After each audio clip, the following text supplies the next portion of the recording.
my wasabis! Welcome back to my channel, and today I will be sharing with you my latest essential oils haul. So these are the things that I've purchased since Black Friday sale, so nung November end, until nung holiday season. Medyo marami siya because I've already received my Young Living December ER, and then some purchases for other brands. Anyway, if this is something that you would want to see, please keep watching.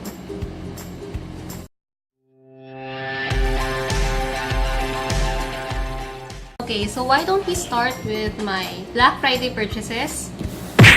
And last Black Friday, including the holiday, maraming mga sales and promotionals for a lot of essential oil brands, including Eden's Garden, La Therapy, I think Young Living also, and others pa. So, during those sales, talagang sunugan ng credit limit.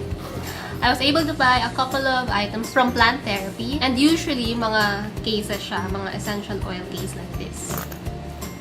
So, yan, may free stickers. And I also got this. Part siya ng bargain bin nila. I was able to get this 25 bottle oil case for only $10. And this one is also $10. This one naman is an 8 bottle oil case. Kasi dito yung 5, 10, and 15 ml oils. But it can only carry 8 bottles. So I plan to use this if I'm maybe going out of town or overnight or something. I need a smaller, more compact oil case. And then, I'm sure you know na I also have my big 36 bottle wooden oil case. But I also got this very compact and cushioned 25 bottle essential oil case. This is convertible. Pwede mo siyang i-convert to 25 bottle or 30 bottle. Meron siyang mga like slides that you can modify or rearrange. This one fits 5, 10, and 15 ml bottles. Pati yata 30 pag ginamit mo yung isang division. So this is also $10. I was also able to get this 30 bottle case, which I gifted my mom over Christmas. It's a fully padded case. It's really beautiful. It's animal printed just the way my mom would love it. And yung sa loob niya is fuchsia pink. So it's very girly. It's very trendy. Ang ganda niya. I gifted it to my mom ng Christmas. She loved it so much. And that one naman is fully padded. So you can, I tried putting in 30 ml bottle, kasya doon. Kaya lang parang aayusin mo lang yung spacing. So you can fit 5, 10, 15, and 30 ml bottles with that. That one naman is about $15. Okay, so moving on, my next haul to share with you is this very huge Young Living December ER. Binuksan ko siya sa ilalim kasi wala doon yung mga papel-papel. So, I opened it up upside down. And let me just share with you what I got for December. It's quite a lot. I was able to reach the $200 limit. So, I was able to get, not limit, the $200 ceiling wherein you get 3 essential oil bottles. So, that's what's good about Young Living. Kasi, if you activate your ER or if you order products every month, you get to have free items. If you, for example, reach $100 or $150 or $200, meron pa mga freebies. So, parang yun yung maganda sa Young Living. I really enjoy, it's my first time to try and get freebies sa ER. Inside the box, you can get these magazine or pamphlets about their latest promotionals. And then, ito yung free. Hindi ko pa nabubuksan. So, there's nutmeg. There's black spruce. They normally come in very sturdy packages. I also got this rollerball fitments. I can't stress enough the importance of this kasi I normally make blends and such with this. So, para mas convenient, you use lang your regular, like this, or you use lang your regular 5, 10 ml, 15 ml bottle and just put the fitment and then instant roller bottle na siya. Really nice. And then aside from this, I was also able to get yung parang limited edition Christmas ornament niya. It's really pretty. I was supposed to gift this to my mom, kaya lang hindi na umabot kasi nga na-delay yung shipment. I was only able to get my ER yesterday. But let me just share with you how cute this is. It doubles as a reed diffuser. So, meron siyang mga diffuser sticks and then, that's so pretty. Ganda niya. And then this one comes with 2 oils. So, it comes with Christmas Spirit and Pine. Ayan. So, I'm planning to keep Pine and give this to my mom para lagay niya sa office niya. Let me just put it back nicely. Okay, so now it's time for me to share with you the bottles that I've purchased for for December. So, isayin natin siya. So, of course, I got my favorite Progescence Plus Serum. This is the one that I'm using now. Ito yung extra na binili ko.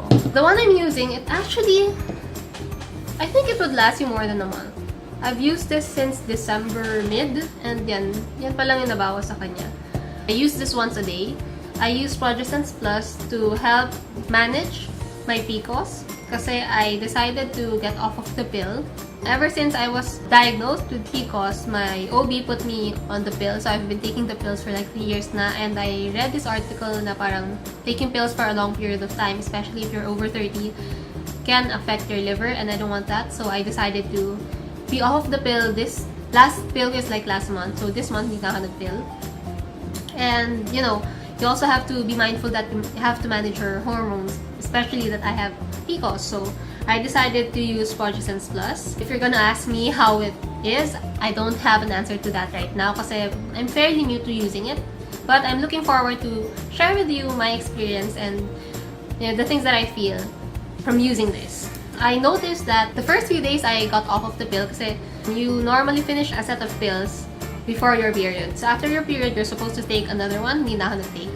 And I noticed that the first few, maybe 3 to 5 days after that, yung dapat nagpipil na ako pero hindi. I was really super moody. I was really super cranky. It's like Shark Week all over again, but except that you're not having your period during those days.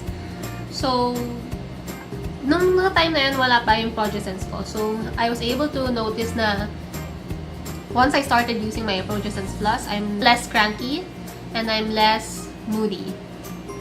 So, those are the first things that I've noticed. So far, I'm really enjoying it. And in relation to that, kasi my sister also has PCOS. Since the Progescence Plus is recommended for women who are 30 and above, my sister is just 20 years old. So, I decided to make her this PCOS blend. Okay, and the roller fitment comes really handy. This one is just 10 drops of Progescence Plus and 10 drops of Clary Sage plus carrier oil para lang to dilute Progescence Plus because my sister is young, so I don't want her to take Progescence neat. By the way, I apply Progescence neat kasi this is already a blend, so it's more or less safe to be applied topically ng neat, but I just want to follow instructions.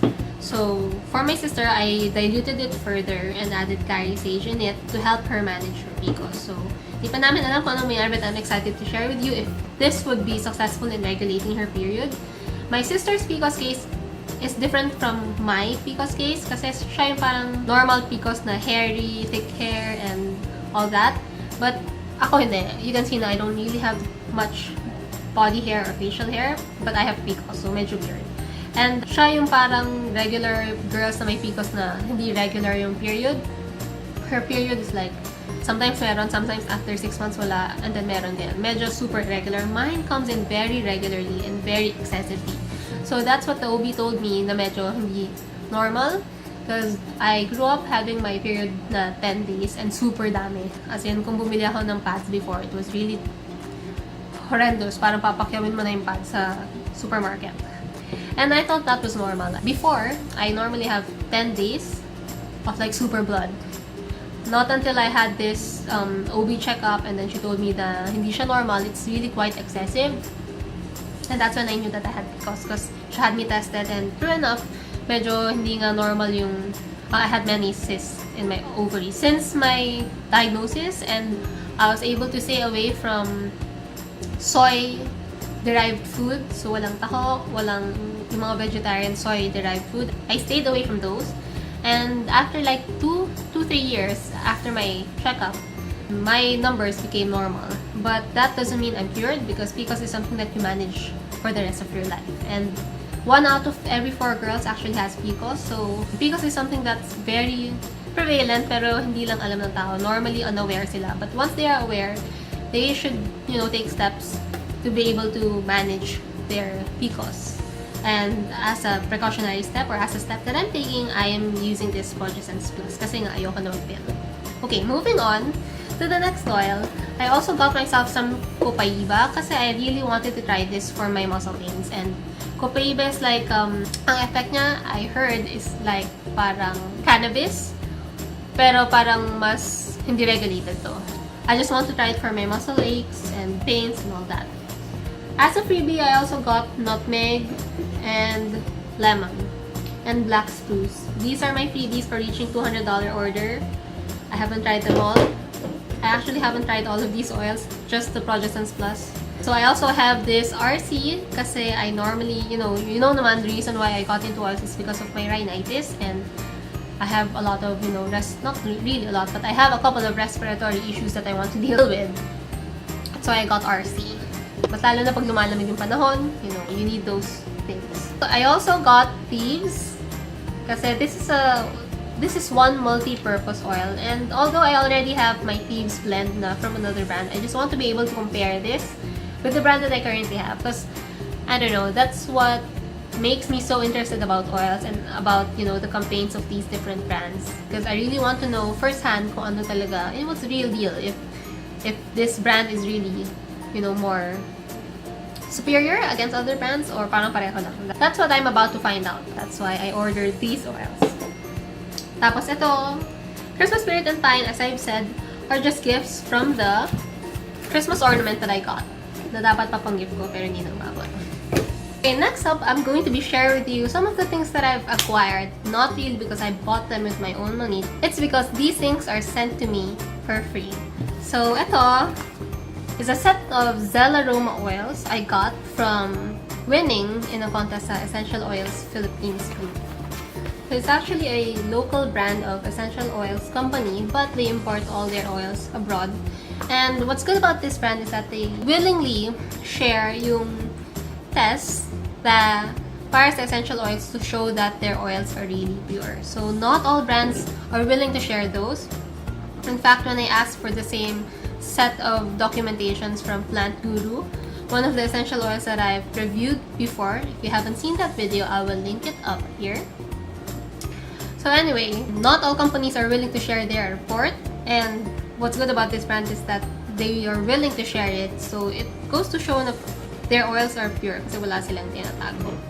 As I was saying, nung hiningi ko yung report na yun sa Plant Guru, one of the brands I bought from Amazon, they just told me flatly that they don't share it to other people, which is kind of weird kasi if you normally have your oils tested by a third-party, group to parang audit, right? You should be confident in sharing those reports to the public.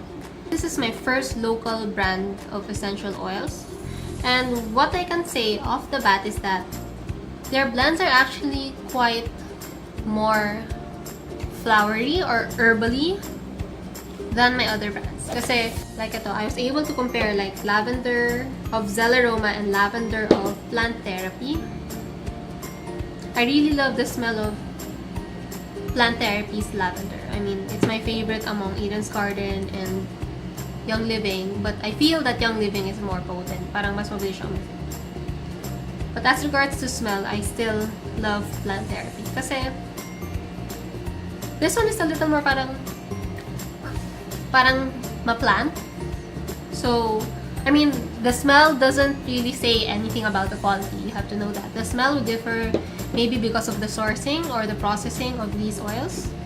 So, let me compare yung peppermint. Actually, it's quite good. I love the smell of this peppermint. Let's compare it to Plant Therapy. Mas fragrant yung sa Zellaroma.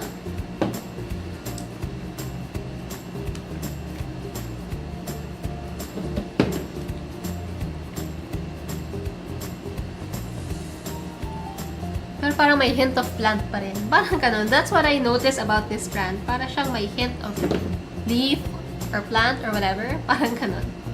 I don't know, but I have yet to, make blends with these oils and see if they work as fast or if they work as well. Let me just compare sweet orange with sweet orange. Sobrang bango ng sweet orange na. It smells like Mirinda. Mas fragrant yung mandarin orange ng Zellaroma. And finally, let me just sniff around and compare their rosemary. So I'm going to be comparing Zellaroma rosemary with Eden's Garden Rosemary. Parang Chinese na gamot. This one smells so planty, like herbally. May plant siya talaga. Parang there's a certain distinct plant smell. I'm not saying it's bad, I'm not saying it's good. I'm just describing what I'm smelling. This one smells like your parang white flower, parang ganun. Parang typical Chinese topical medicine. So anyway, here you go. Zellaroma initially has 6 oils to offer the market. So they have clove, tea tree, lavender, they have peppermint, and my favorite, I guess, is the sweet orange oil. Aside from that, I was also able to receive this very wonderful essential oils pocket reference book from actually my upline sa Young Living. But good news about this is that all the members who wants to enroll under me will also get this book. I will be shouldering this. This is $30 value, $26 to $30 value. It's quite expensive kasi, well, ganun naman yung price ng mga essential oil books. Normally, they range about 1,000 pesos to 2,000 pesos plus. What I like about this book is that it's very helpful if you're planning to be a member of Young Living kasi yung mga recipes and blends of Young Living are in here. So, for example, if you have like Peace and Calming, you can just search for Peace and Calming here, and it says kung ano yung mga oils na kasama ng Peace and Calming. All the Young Living blends and Young Living oils are written here, so you can check kung ano yung mga like yan. So, if you're gonna check ano yung Sniffle Ease, yan, so there's yan, kung ano yung sa Sniffle Ease, ano yung oils, yung ingredients niya, and then how to use it, and then stress away. Everything is really here. So if you're planning to be a member of Young Living, I think this is very helpful. And it comes for free if you plan to enroll under me. If you plan to enroll your premium starter kit under me, I can give this to you for free. Kasi it's part of our group's advocacy to share knowledge and love for oils more than diving into the business. So, yeah. Anyway guys, I guess that's all for today. I hope you've enjoyed this video. Don't forget to hit thumbs up and subscribe to my channel. Don't forget to hit that notification bell button for you to be able to see my videos as soon as I upload them. And I'll see you in my next video. Bye!